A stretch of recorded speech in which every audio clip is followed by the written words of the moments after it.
esimest korda motiveeriva intervjueerimise koolitustel seda läbisime ja kokku puutusime, siis ma tundsin kohe, et see on midagi sellist, mis on minu jaoks.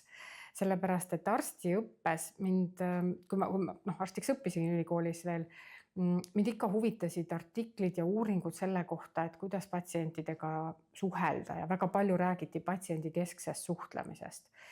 Ja siis ma lugesin, et seal on oluline olla empaatiline ja oluline on kaasata patsienti erinevate otsuste tegemisse, mis puudutab nende tervist. Ja ma kogu aeg mõtlesin, et aga kuidas ma seda teen. Et artiklid jäid hästi teoreetiliseks ja see, et mismoodi ma siis päriselus ja vastuvõttudes neid lauseid või küsimusi sõnastan või mismoodi see suhtlus siis välja näeb. Et selle sisu täite andiski mulle motiveeriva intervjueerimise koolitused. Et siis ma saingi aru, et see on ikka päris suur töö harjutada ennast küsima teistmoodi, sõnastama teistmoodi.